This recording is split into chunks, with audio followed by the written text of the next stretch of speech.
If only they knew. The hub for young business minds. Yes, people, it's Ted Lawlor, aka Mr. IOTK from If Only They Knew, the hub for young business minds. In this episode, we speak to Paul Abercrombie, the serial entrepreneur that went bankrupt and then bounced back to own an 8-figure business. Then he realized that money meant almost nothing to him and is now on a journey to give value to everyone. So if you want to avoid major mistakes in your journey and learn from somebody with so many years experience, this is the podcast for you. Right, Paul, thanks for coming on, mate. I know you're one of the bigger names on Clubhouse now. I've seen you in and out of Clubhouse a lot. Like we just said then, you're still on Clubhouse now as we talk. So yeah, you're always in and out of the groups. If you don't mind, for those that haven't seen you on Clubhouse or haven't seen you before, can you give us a quick intro to yourself, please? Yeah, so I'm Paul Abercrombie. I've been in business for 15 years now. Prior to that, I was in the London Fire Brigade. I quit my job in the Fire Brigade to follow the dreams of starting my own business. Had some success, had some failures along the way. And now I try to focus as much of my time as I can in helping people avoid those failures. And it's a passion of mine and something I'm, working every single day to try and bring education, good business education to as many people as I can. No, that's brilliant. I think that's definitely that's a powerful mission. We'll get into that a bit further on. But I always say to understand where someone is now, it's always good to rewind the clocks and understand what they was like when they was a little bit younger. So what was a younger Paul like? What was you like at school? Did you have any hobbies or interests that sort of led you to this path now? Or yeah, tell us a bit more about yourself. Yeah, so I was, younger me, Jesus. I grew up on a council estate in East London, in Walthamstow, East London. Yeah. Never known my father. Wow. Had a relatively okay relationship with my mum. Was raised for the first 5 years of my life by my grandparents, basically, within reason. My mum was around, but me and my mum lived with my grandparents until I was about 5 when we moved out. I am, as far as school goes, I guess you would say, very introverted. Severely dyslexic, so probably couldn't spell my surname until I was about 16. Wow. If it wasn't for Microsoft Word and Excel now, I probably wouldn't be where I am. Yeah. I was actually, I wouldn't say bullied, but I was classed as stupid probably at school. So I was, very much, I remember at one point I was made to wear, because they probably didn't quite understand dyslexia in the way that they do now, I was made to wear one red glass and one green glass in a set of glasses because they thought I had a reading issue. Wow. So anytime I was in classes for about a year, I was made to wear these different colored glasses because they couldn't quite understand what was going on. But as anyone would know with dyslexia, basically you read stuff backwards and you jumble up words, and it's you mess around with letters in words, but they just didn't understand it. So I was classed as stupid, was put into special needs sections within the school. I do have an education, but I didn't come out of school with a formal education. If I had some GCSEs, but I wouldn't say, I certainly wouldn't write them down on a CV in terms of having an excellent formal education in any way. Yeah, no, that's it. But that you must have felt so, I guess the word is outcast, like literally, because if now kids with dyslexia, I guess, obviously they don't go through all the glasses thing and stuff like that they feel like an outcast anyway, based on their achievements, not being able to sort of be at the same speed as some of the other kids at some of the time. But being made to wear those glasses and really being put to the side, that must have affected you quite a lot, especially as a kid, I guess. Yeah, although I guess I've not turned out too bad. So I don't know if it did affect me. What really changed for me when I was about 13, I was, I guess, forced probably by my mum, but I was forced to go to a cadet group. So like a junior military organization. Yeah. And I joined that at 13, and it was outside of where I lived. So it was about 10 miles away from my house. But as you know, with London, you can go to the next sort of, the next area, the next like postcode, and it's a completely different area to where you grew up. When we was walking to school, we'd stay in Walthamstow in our, within a mile of our house. That was all I knew. And then all of a sudden I got taken out of that and got sent to this organization, which was about 10 miles away. And it was a completely different type of person there. All of a sudden, the kids that I was mixing with were kids of, you know, professionals that were out, you know, surgeons and doctors and lawyers and solicitors and you know, a completely different class of people that I had started mixing with at 13. And I think if I look back and reflect on that period of time, that certainly, even at that young age, got me into a mindset of believing that there was more possible than where I came from. You know, if I'd stayed in my estate where I was, when we saw a nice car drive through, people would look at the car and automatically assume the guy was a drug dealer. You know, nobody would ask the question, I want to know how he got that car. They would just assume that he was a drug dealer because he had a nice car. So whereas that other group of people that I was mixing with 2 times a week and probably most weekends from 13 until 16 over that 3-year period, that group of people would ask questions and would be more curious with what was going on. And I guess they had a completely different upbringing and education, I guess, to some extent. So that really got me into looking back, a completely different mindset of always asking the question, what's possible and how do I get there? And I just became curious, you know, and then I started to work and get jobs from the age of sort of 14, 15. A friend and I started promoting nightclubs, as most people seem to do. You know, we started promoting parties and putting on parties for our friends. And I guess that's where business started, really. We never really had a successful party, but we did put loads of them on, borrow our, you know, my friends' parents' money to put the parties on and lose a ton of money. But that was where, you know, journey into business started. I'm so glad you mentioned that. I've got 2 points here, if you don't mind. The point about just literally expanding your world, and like you said, just going over to the next postcode was a completely different world, and then you met new people at the cadets and stuff. And that's something I found quite recently, a year or 2 ago. Again, I'm from Bermondsey, so South London, just opposite the river, and it was, yeah, again, you're in your little bubble. Then as soon as you step over, my uni was in East London, so as soon as I stepped over there into the city, it was like, wow, like this is a whole new life sort of thing. And it just expands sort of your mind, and therefore the opportunities that sort of present themselves to you, they just seem to get bigger and bigger the more you sort of reach out and explore. But one of the questions I had on that point, where you said you started sort of you know, doing the nightclub stuff and that, what was the drive at the time? Because you said you was what, 14, 15, did you say? Yeah, because we didn't have a lot growing up, I wouldn't say we were from poverty. I guess if you said now and looked back, we was probably from poverty, but I never felt like I was growing up in poverty. I had what I needed to have. I was given what we wanted. We always had food provided by my mum. We always had what we wanted, but we didn't have, you know, we didn't have excess, and it wasn't, you know, it wasn't a very jubilant lifestyle, I guess you want to call it that. So I'd always wanted to work. That organization I was part of used to do lots of trips away, and most of those trips you had to pay for yourself.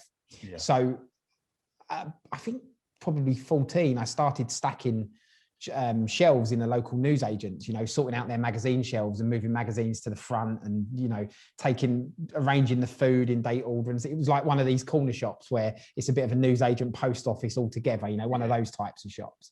So I started working in there when I was 14, and that, you know, that carried on for about a year. So I've always, whatever I've had from a very early age, I needed to work for myself to get that. Nobody's ever given it to me. So I guess that was always in me. And as we just got older, the opportunities came out. You know, we had quite a large group of friends, so we thought that we could be DJs and put parties on for people, and you know, make a little go of doing that. So we done that for a few years. I guess it was just the need and the desire to want more, and to, you know, just to having to do it to get what we wanted, basically. That's so powerful though, to have that independence, isn't it? I noticed that I sort of, like I said, growing up in South London, was in that bubble, and then pretty much I'm on a sort, I wouldn't say similar path to you, but at that stage I was in a similar sort of mindset as well to what I was a few years ago.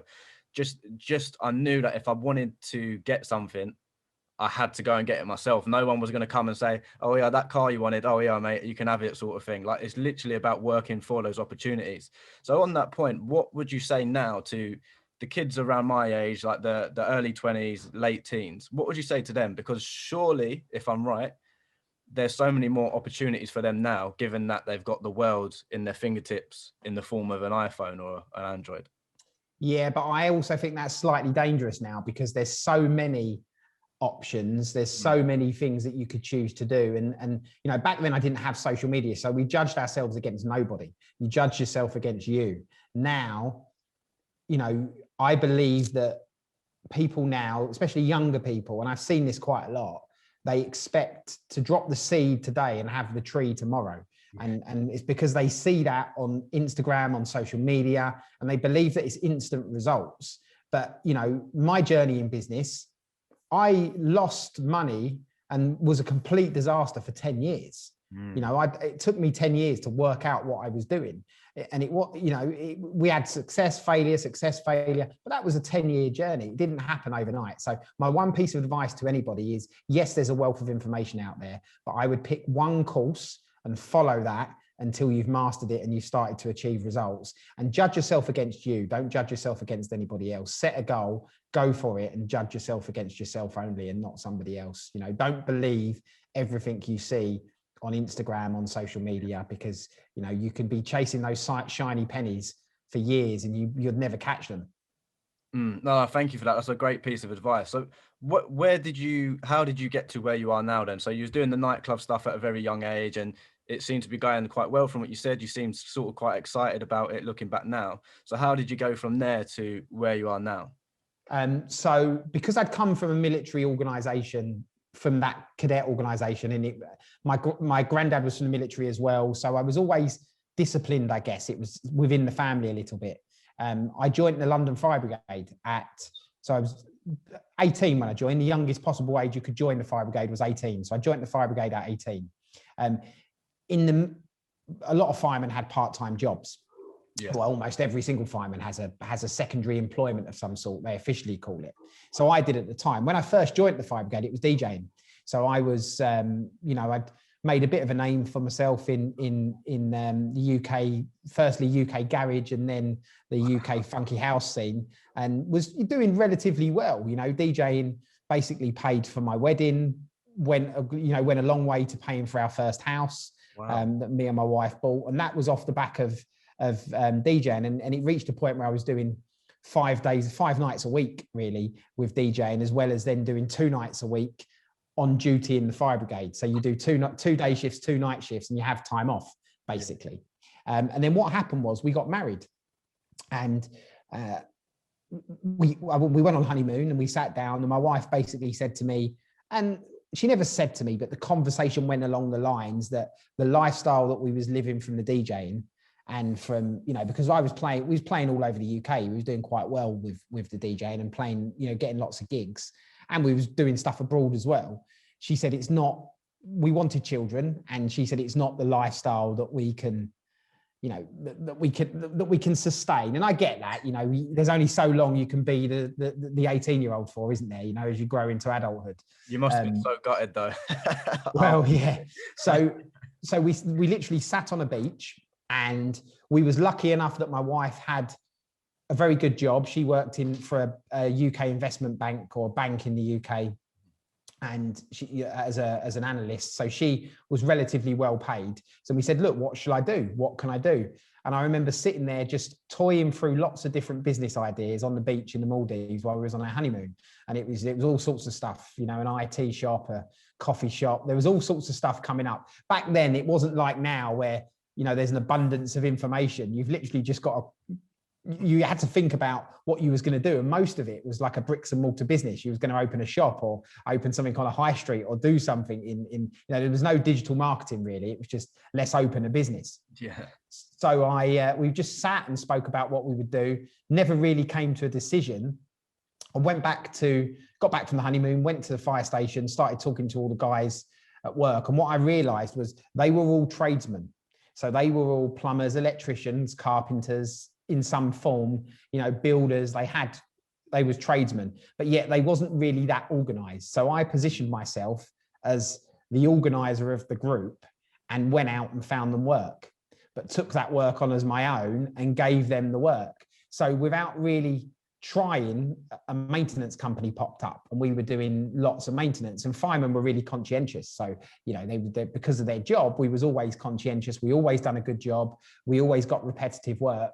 And very quickly we grew to maintaining about 5,000 properties across London with property maintenance. But almost 100% of the staff at the time were firefighters who were working for me as their secondary employment, whilst still being in the fire brigade. And we had vans, and we had an office and stores and all sorts of stuff. But even then, it didn't really feel like business. There was no, it was always just to get more, get to that next level, or try and replace an income. For me, it was about replacing the income that I would have lost from my DJing, because the gigs that I got gave quite a good secondary income. So I just needed to replace that with something. And then it reached a point where it got so big. I came into work one day, and the person who was in charge of me at the time, the officer in charge of me, he called me in. He said, "Yeah, Abercrombie, come in, take a seat." He said, this part-time job that you've got is no longer part-time, is it? He said, "It's far too big, and we can't let it continue in the way it is." Because we had, if you looked outside the car park at the fire station, every van that we had was one of my vans. It was, and people were using it as their car to get to work, finishing their shift, and then off they was going to do a maintenance job that was one of mine. And he said, "Look, this has got to stop." So I said, "Okay, how does it stop? What can you do?" And out of that conversation came the fact that I would take a year sabbatical from the fire service whilst I, worked out what I wanted to do. So it was a year's unpaid leave that I took from the fire service. And after about 4 months, it had grown so much that I didn't go back. I'd put all of my effort, all of my time into running the business, and we grew very quickly. And I basically didn't go back to the fire service, sent a letter of resignation in, told them I wasn't coming back. That's insane. And a lot of people, I had that last year, in terms of, I guess, like you said, being forced to make that leap of faith. I had that last year where, obviously, because of the coronavirus, I lost my 9-to-5 job. And that's probably the best thing that's ever happened to me, much probably like yourself there, because it made me make that decision to crack on with my side hustle, which I'd luckily been working on for years before that in the background. At every 9-to-5, on my lunch break, I'll be like, all right, boom, and then just typing away, doing work for myself, and then going back into the 9-to-5 like mode after. So how important is it, do you think, for people out there that want to be an entrepreneur, whatever you want to call it, have their own projects, no matter what it is? How important is it for them to have that brewing in the background until they're at a stage where they're comfortable with it, to then make that leap of faith? Or how do you think, how and when do you think they should make that leap of faith? Yeah, great question. Well, I had two things go on in the background while I was helping me make that decision. The first one was that I had first-hand experience of watching a group of men that worked in the, on my watch in the fire station, that all had part-time jobs, that all earned probably a better income with their part-time job than they did for the fire service. But the two incomes combined were very big, provided them with a nice life. But they were bitter because they never made that decision to quit the job and focus probably on the other one that was better paid. Yeah. And so they stayed in the fire service, and how the fire service used to work, it's changed slightly now, but you had a very good pension that kicked in after a number of years. So when you went beyond a certain amount of years of service, it was almost damaging financially for your pension to leave. That's how they hooked you in and took you from doing 10 years to doing 30 years, was because your pension escalated over time. So you stayed there. And I saw these guys get, bitter by the fact that they were still there. And I'd look at them and think, I don't want that. I don't want to be that person that's sitting there in 20 years time wondering what if. So it was always in the back of my head that I needed to quit. And then that guy calling me in and saying, this has got to stop, it forced our hand. Yeah. But here's the problem. I wasn't ready mentally, I think, from a mindset point of view, from a education point of view, I didn't know what I was doing. And from a financial point of view, I certainly wasn't ready. So I would say to anyone now, if you've got a side hustle or job that you're doing and you want to make that your purpose going forward, I would say have at least 6 months of your own living expenses, 3 to 6 months, but more probably like 6 months, and have those living expenses generated from the profits of your side hustle. So that you can be supported in whatever you're doing moving forward. And then once you've got that 6 months, set a date in the future, stick to that date, hold yourself accountable, and then leave your job. Because if you don't put a date on it, or somebody doesn't step in and go, right, you've got to quit now, then you'll never do it. You see most people start businesses when they're made redundant. They lose a job, they get made redundant, and therefore they think, I'll work for myself, or I'll start a business. It's because their hand's been forced. Yeah. So you need to force yourself to do it by setting a date in the future. But I never had that. I never had those living expenses covered. And we struggled financially, because I'd lost my income from DJing. I'd grown the business really quickly. Yeah. We scaled really, really quickly, but I didn't even know what scale meant back then.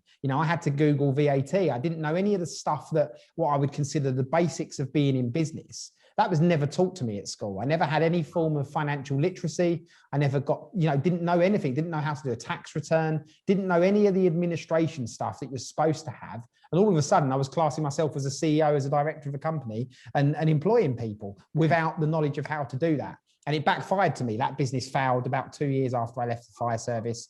That resulted in a personal bankruptcy. Wow. And, a really difficult situation for a year to 18 months. And that was all because, you don't know what you don't know, but I just didn't have mentors, people around me, education to be able to take it to that next level. I had the drive and the determination, but we were going out doing jobs. We were being paid 75 quid to do, an hour's maintenance work. And it was costing me 85 quid to be there. But I just didn't know how to pick that up and how to, understand the numbers of the business, because it was just something I had no idea what to do and how to do it. That's such a scary thought, isn't it? Like, I know it, you know it as well, like you just said. And so many young people dive into starting up these businesses with like no idea of anything. Like all the things you just mentioned, I still don't know it, and so many other people were doing it, and that is such a scary thought. And I wondered if you've got any sort of a bit more advice on that. Like where should people look? Do you think people can get advice from sort of having a network of people around them, a mentor? How would you sort of try to suppress that lack of knowledge? Well, very good question. I would say, yes, the education system, I do believe, is broken. My daughter's just started, my eldest daughter's just started secondary school. I've got 4 kids and the eldest one started secondary school this year. And we were going around doing the tours of the schools that you do when your kids, you're putting your kids into secondary school or any school really. And I remember that going to one of the secondary schools and going into the business studies area that was 2 classrooms, and there was a teacher there and there was books and there was a book on the table, and it was BTEC business studies. I remember it, or GCSE business studies, something like that. So I picked it up and I started looking at it, and I'm flicking through it and I'm thinking, Jesus Christ, if this is what they are teaching kids, then we've got no hope. We've literally got no hope. Their version of business studies was to condition people to be managers in larger businesses or larger corporations. There was nothing about the hustle, the grind, the actual basic stuff to go from there to there. And the stuff that you need to know that you're doing, Ted, the stuff that you need to do to get to that next level. There was nothing taught about that at all. Plus, what was being taught by a teacher. Now, teachers are great and they give great service, but they've not been there and done it. All they're doing is reading what's put on the slide or put in the book and having it presented to the kids. There's no real world education. So I would say you have great access to information via the internet. If you are really entrepreneurial, if you know that you want to follow a life of not working for somebody and working for yourself. And I do believe that probably people get to a certain age, and I know that came to me when I was probably 17, 18, when I thought, do you know what, at some point, I don't want to have a boss. I want to be my own boss. And I didn't know what that was going to be and how I was going to do it, but I knew that that's what I wanted. If you are out there thinking that now, I would find a mentor. And a mentor doesn't have to be a paid mentor. There's this conception that mentoring, you have to pay somebody 25 grand to be a mentor. That does exist. That world does exist. And I've paid people to mentor me in certain areas of life and business. But first of all, a mentor is following somebody's content, following podcasts like this, learning everything, absorbing all of the information, implementing the information once you've got it. That's how it needs to start. And then once you're at a point where you can pay for training, then pay for that type of stuff and pay for training. But in the first instance, for somebody who's very young, definitely, you know, instead of sitting there watching Netflix or watching people play computer games on YouTube, sit there and actually watch videos like this and consume content from people that have created businesses that are trying to impart their wisdom and, you know, pass their knowledge on, because that's where the gold is. Like somebody said to me, and it's a great quote, success leaves clues. All you have to do is find them. And it's so true, isn't it? You just have to listen carefully to what people are saying and implement what they're saying, and you will follow. You don't have to replicate, reinvent the wheel. You just have to replicate what they've done and do it in your own way with your own unique twist to it.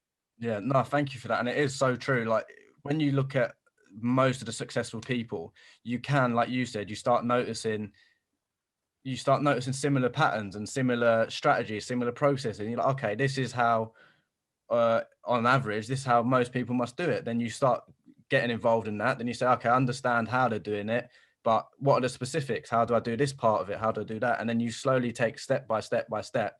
And like you said, I guess it's just a case of prioritizing instead of sitting about. You know, if you're sitting about and then complaining that you're not getting anywhere, what can we do for you? You know what I mean? You need to make some steps and some sort of progress to at least have that sort of. We all talk about, I call it the 4 M's, but we all talk about it in, I guess, personal development circles or conversations like this. We all talk about money, mindset, motivation. You know, marketing's the other one that I say are the 4 M's, but we all talk about that stuff and we assume that the world knows that that exists. But many, many people don't. They don't even, you know, it's not even on their radar. It was only, even when I went through business failing and went through bankruptcy, even then, did I not even know about someone like Tony Robbins or influencers or personal development. And when I did start getting involved in that stuff, and you know, I kept, it was seen as being like this area of life that was, they call it The Secret, don't they? There's a good documentary, but it was like this area of life that you was ashamed to tell people you was interested in that stuff, because everyone was go, oh, what's that nonsense that you're listening to? But actually it was gold. The stuff that you was learning was just the way we should live our lives. But you know, so many people don't know that. Even people that go into business, they don't know that. They just assume that they should take these steps, but without any substance behind it, without any actual, you know, implementable information that they've learned from others. So I definitely, you know, follow what other people have done. No, I love that. And I do want to touch on that sort of process that you went through specifically. I think you've got a great story, which is one of the reasons I did definitely want you on, is the bankruptcy. You mentioned that. You mentioned how it come about, but how did that affect you mentally? Obviously it affected you financially, but how did it affect you mentally? Did that scare you off sort of what doing your own thing, or how did that sort of impact your vision on the future at the time? Looking back now, I probably handled it in the wrong way. I've only just, by the way, within the last 12 months, actually really, probably 18 months, started talking about it openly, because it's something that, especially maybe a bit less now, but 10 years ago when it happened, it was something that you was judged by. You know, if you started a business and you failed and you was made bankrupt, you was classed as a disaster. That was it. You was written off, cast aside. You know, America's different. In America, the whole system is designed to help people recover from that quickly, and you're not judged as much. But I felt a considerable amount of judgment, even from the people that were closest to me in business at the time. There was a great deal of judgment. So I was ashamed of it, and I put it in a box and parked it to one side and completely just tried to ignore it. When my back was against the wall, the need and the desire, I'd had a child by that point, our first child. You know, I was the only one working. My wife wasn't working because she was staying at home looking after our daughter. So it just sort of kicked into survival mode. And I literally went through survival mode to try and get out of it. Thankfully, I had a client at the time who was offered me to work for, that basically the role that I was doing for my own company. We'd built a building, property maintenance had turned to construction, and we were doing larger projects, predominantly for a couple of large high net worth individuals.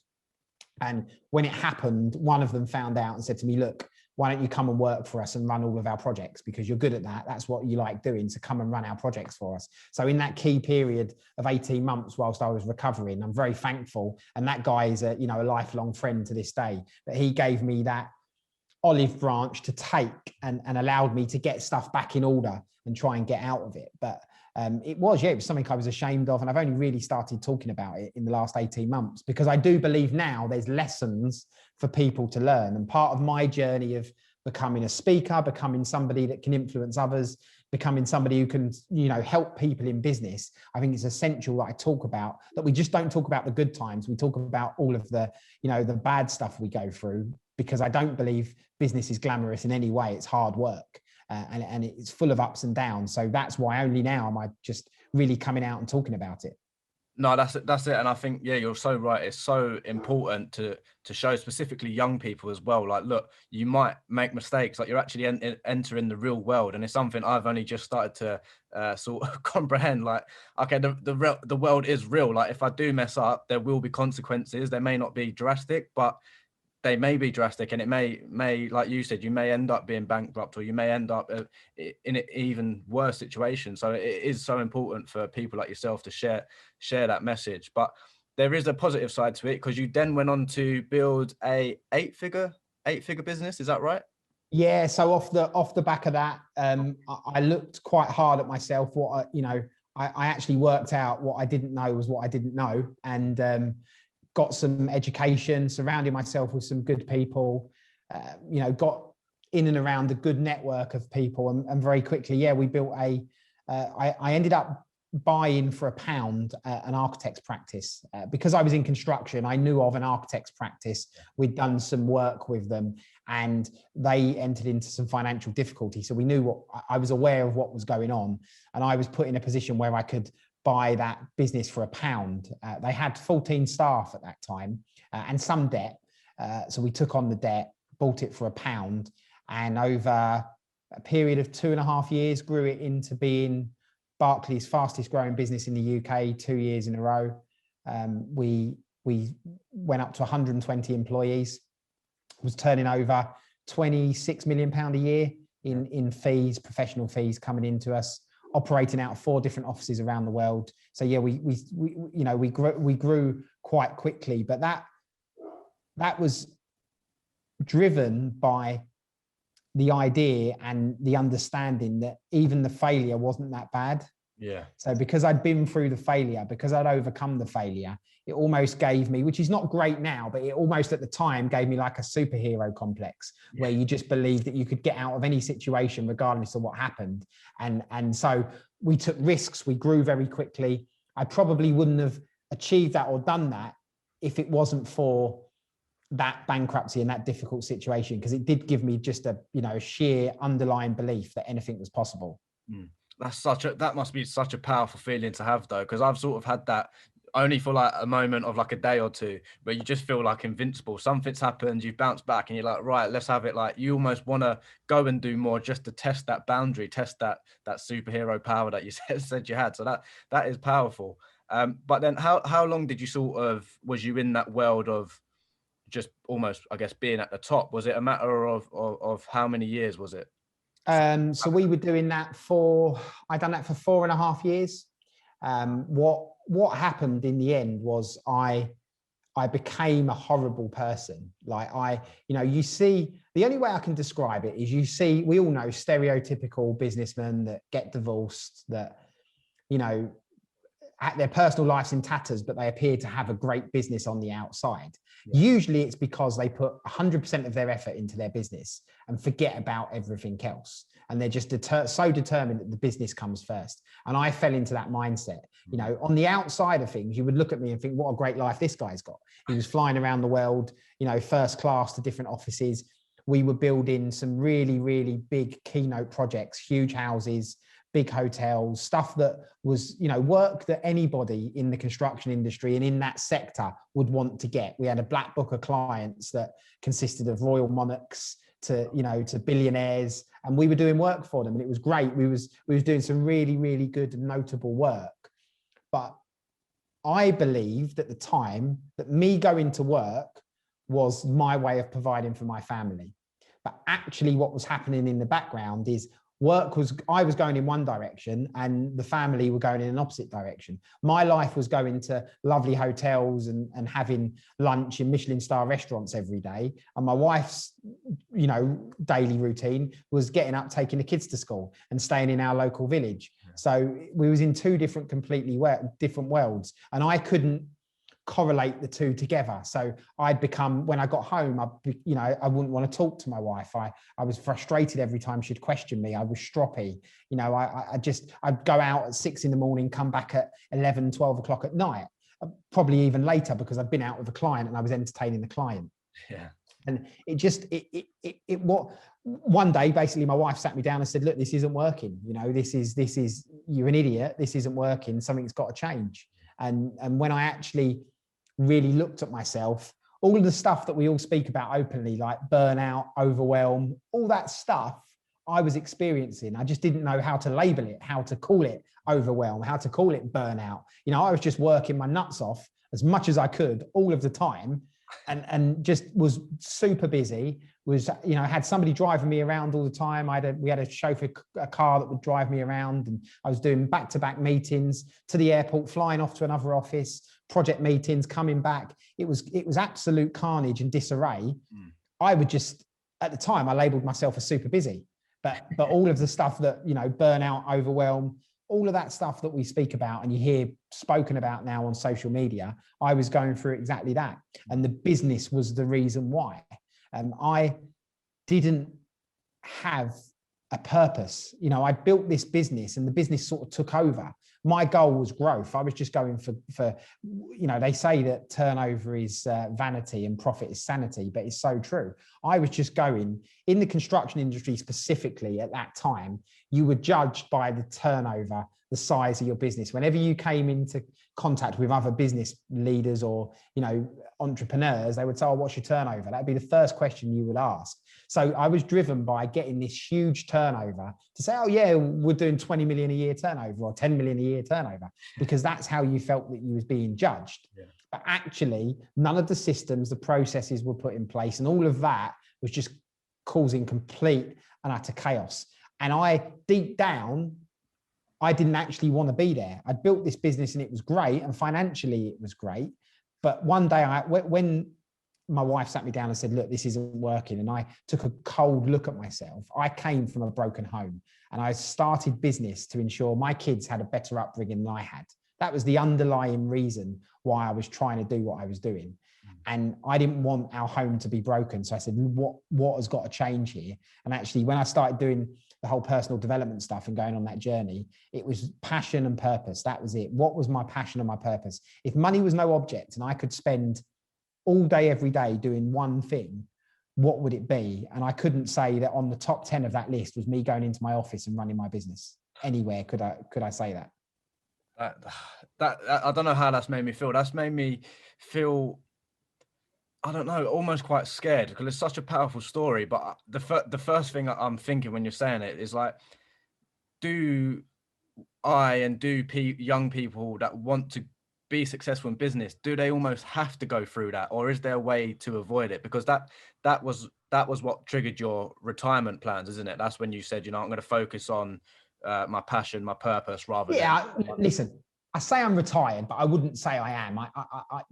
I'm working probably as much as I did then, but I'm doing it on stuff that I love doing, and stuff that I want to do. So therefore, I feel fully in control of every day, all day. And it feels like being retired because I'm doing what I love. So, I get to take the kids to school. I get, like today, before this interview, my wife said to me, the kids have got Zoom schools for homeschooling. Can you stay at home and be at home for an hour? I can make those decisions and do that stuff now, whereas before that would trigger an argument, and I would go, you know what, I'm too important, too busy to sit and do a Zoom call for the kids. That's how I would have responded, the old me. So I definitely think that, I wouldn't say retired. People say to me, especially with these Innovation of Clubhouse, some of the rooms I sit in, people say, I want to start this business. And the first question I would ask them is, why do you want to start that business? And I think it should always start with why. There's a cliche of understanding your why, but when you truly, truly, truly understand your why, it's almost like a superpower within you. There was a good exercise I done around the time when I realized that I had to get out of that business and do what I wanted to do. And it was called 7 Levels Deep. And it was by a guy called Dean Graziosi, who's like a US based influencer. And basically it was asking yourself the question, why do you want to do something? But then if the answer was, I want to do it, take my example. If it was, why do you want to be in business? Well, I want to be in business because I want to give my kids a better future. So you'd ask yourself the same question about the answer. Well, why do you want to give your kids a better future? And then whatever the answer is of that question, you ask the why on that question. And it usually takes a few goes at doing this and at least 7 answers to really get to your why. But I remember getting to mine and it reduced me to tears because it was a really deep reason for wanting to do it. And by doing that exercise, I discovered my whole reason why I was so driven to do anything in life. The reason I got off the council estate, the reason I, joined the fire brigade, the reason I started a business, the reason I was doing the DJing, it was all because of one reason. And it took me at least 7, attempts at asking that question to get to the core reason why. And I think if people done that sooner in life, they would stop wasting a lot of time and they would probably get to their passion, their purpose. If you can mix your passion, your purpose and your profession, and you can have it all together, it never feels like work. Never once does it feel like work. No.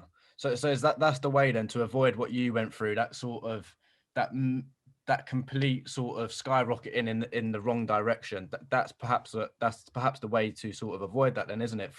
At the earliest stage possible, try and find your passion, try and find your why. And then you can say, actually, what money isn't really the thing. It's more family, or it's more providing to help people. And then you could sort of go in a much better direction. That's what you're saying, isn't it? Find your purpose first. Yeah. Find your purpose on life first. And it's not that easy to do, but find your purpose, find your why first, and then follow that line, follow that path. Many people start a business, but all they do is create a job for themselves. I've done it for 10 years. I'd create a business, I'd scale it, I'd create a job for myself, and I'd pigeonhole myself into a job. Yeah. But that's not business. You shouldn't be, there's a difference between a business owner and an entrepreneur. A business owner is somebody that goes in every day, opens up their shop, opens up their business, turns the computers on, spends 12 hours a day sitting in front of the computers or sit in front of their shop, and ends up being resented and bitter by the time they come to the end of their business life or the end of their point where they want to retire. And actually, most of them probably can't retire because they're so ingrained in their business that they can't stop doing what they're doing. Yeah. And then there's somebody that realizes that they want their purpose, they want their passion, they want to follow that course. And then they systemize the stuff that's going on behind them to allow them the freedom to do what they want to do. And I think that's the difference between a business owner and an entrepreneur. And I think as soon as people adjust their path and get on the right course, they can stop wasting that time. And like me, it took me 10 years to work that out. And people would look at it now and go, oh, it must be an overnight success. No, it took me 10 years. And there's that saying, isn't it? Nothing's ever an overnight success. It takes 10 years. But it's because you don't work that stuff out sooner. With all of the information that's available now, you can shortcut that journey. You just got to listen to all the stuff like your podcast, other people's podcasts, all of the information out there, listen to it and follow it and implement it. And people can shortcut that.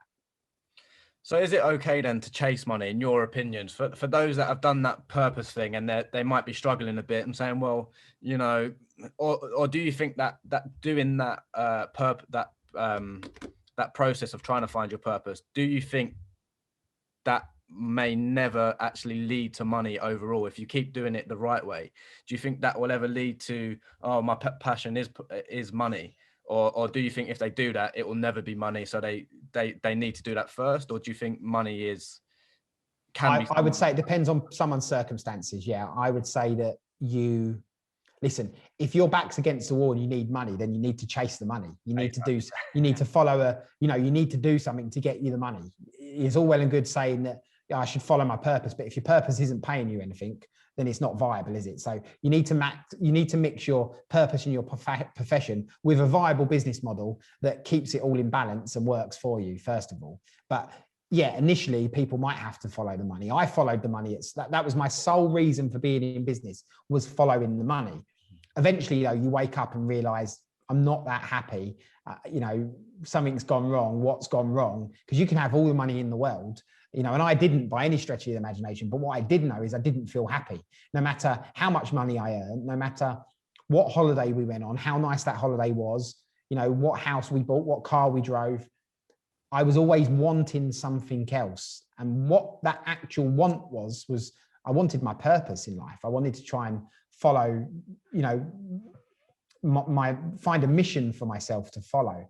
So the earlier you can mix that, the better. But yeah, look, if you have to follow the money to start with, that's, you know, you have to do that, because some people, you need money to survive, right? But you know, it's not going to be sustainable in business doing the money. And you see this, that's why, you know, let's be honest, there's two reasons why most businesses fail within the first few years of being operational. The first one is probably because lack of education, lack of business understanding. But the second one is because people run out of the energy, the desire to do what they're doing, and they go for something else. They look for something else. You know, people call it the shiny penny syndrome, but always trying to look for that next opportunity. I've done that for years. The moment I realized this is actually what I want to do, and I understood the reason why I wanted to do it, I stopped looking. I don't even pay attention to any opportunities that come up now. You know, but if this was me 4 years ago, I would have been invested in Bitcoin. I would have been starting an e-commerce business. I would have been doing everything that you can do and finding information out online and spreading myself super thin, because just you would have felt the need to do that. Now I pay no attention to that, because I've got a mission. I know where I'm going. I know what my goal is, and I just follow my own course. Judge myself against myself every day and follow my own course. That's brilliant, mate. Thank you so much for that. And that's really resonated with me as well. And I'm sure it resonates to everyone listening. So what are you up to now then? Obviously you seem to, I feel like I get the impression that if I would have spoke to you a few years ago, you would have been a completely different person in terms of your vision and your mindset and stuff like that. So what are you up to now? It seems like you're giving a lot of value as well with your podcast, which is great. Yeah. So the podcast started,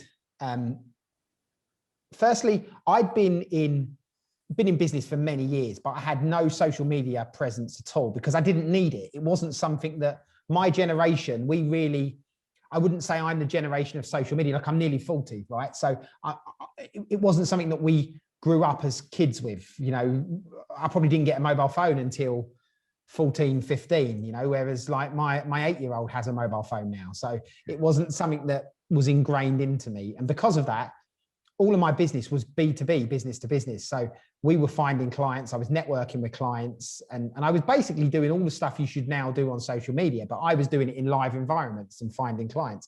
So I didn't need social media.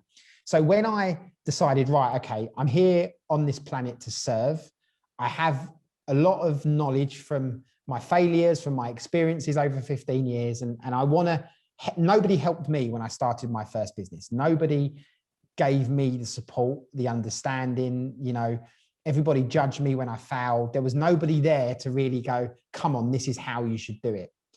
And I just said to myself, if I can be that one person that's there for as many people as possible, but even if it's just one person over, you know, the next 10 years and help them on their journey, get them to quit their job, start their business, do it the right way, take their idea from an idea to something that's a vehicle that they can produce an income from and get them to change their life.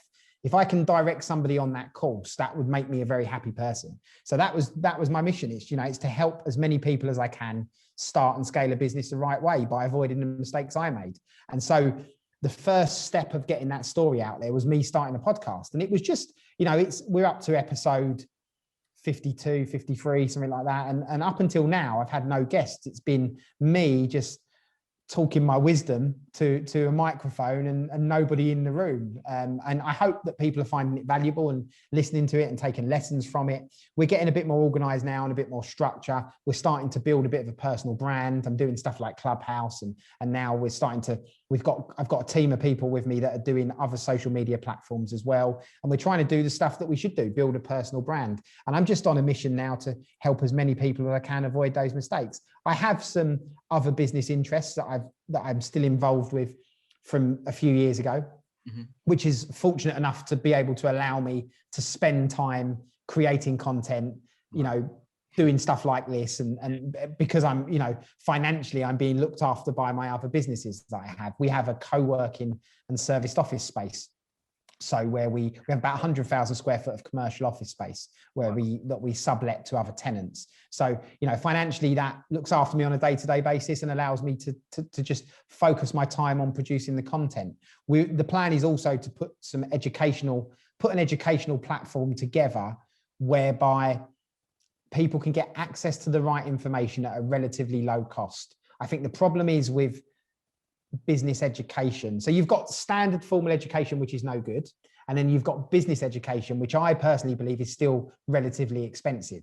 You know, you can't get a course on anything now for probably less than £2,000. Anything that's worth its money anyway. Yeah. You know, you can't get a paid mentor or coach for less than £6,000, £7,000, £10,000, depending what you're doing.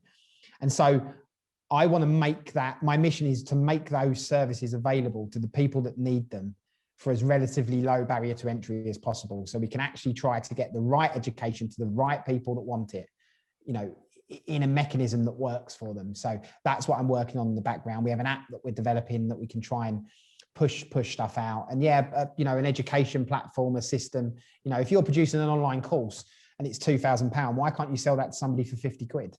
That's a low barrier to entry that gives them the actual information that they want. You know, the reason that people don't make it available for 50 quid is because there's financial reasons behind why they're selling it for £2,000. And there's business reasons and why people, I believe, go into the education space. They do it first to help people, but then it's like everything, isn't it? The money and the greed takes over.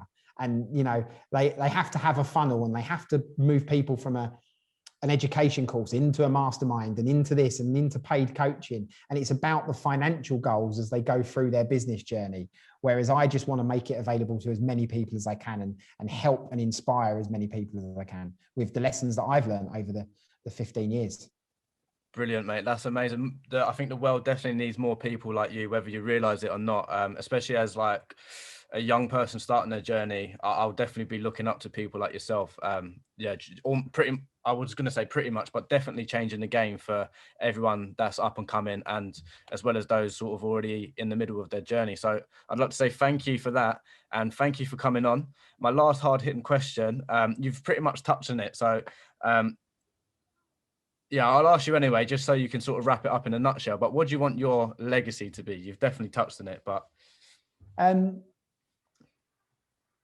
my legacy, firstly, is to be a great dad and a great husband, you know, and I know that's small thinking, but that is what is important to me now. It wasn't for so many years, you know, it wasn't my family, my kids, they came third on the list. I identified myself first as the business owner, entrepreneur. Yeah. Then it would be probably second was the dad and third was the husband. So now everything I do in life is I'm a dad first, I'm a husband second, and then it's business third. It's always family first. So my legacy is to create some wonderful kids and be able to let them have the drive and determination that I've got in life. And then from a business point of view, it's just trying to touch as many people as possible. You know, if I can leave a foundation, a system, a legacy that's there to educate others, to inspire others. Look, nobody's ever going to change the education system. I can actually start there and say with an audacious goal, you know, look, I want to change the way business education works in schools. Well, it takes 20 years to change the school education system. You know, it's so far behind. There's so many bureaucrats and red tape in the way. Nobody ever, bigger people than me, have attempted to try and change the education system and failed. So I'm not even going to make that a goal, but I do want to make enough of an impact in this world to help others. I believe everybody's got a business in them. They just need to find that why, that purpose, their passion, come up with a way of monetizing it, put the systems in place and allow it to scale. And if I can help as many people do that as possible, I'll go to the grave a happy man. And if that's only one person, so be it. At least I've helped one person. Because like I say, nobody ever helped me in my business journey in my early days. So I just want to find that one person and help them.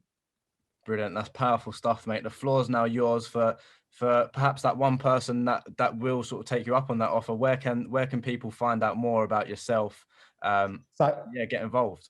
So at the moment, I'm guessing, like, if you want to find anyone like me, it's go on Clubhouse, because we'll always, you know, for the foreseeable future, we'll be spending as much time as we can on Clubhouse. Yeah. I'm at Paul Abercrombie on all the social media platforms. So you can find me. It's either at Abercrombie or at Paul Abercrombie. I think it's PA_Abercrombie on Twitter, but I'm on all the social media platforms. My podcast is the Bulletproof Business Podcast, and all of my educational stuff is going to be coming out under Bulletproof Business. And yeah, feel free to reach out and make contact if you can. Brilliant. I will. I always promised to last season to put all the ats and stuff in the description box, but for season 2, 100%, I will be doing that. So all the information will be in the description box below. Paul, mate, it's been a pleasure. I admire your work. So thank you so much for connecting with me and coming on today. Thanks, Ted. Yeah, it's been a pleasure. Thank you. If only they knew, the hub for young business minds.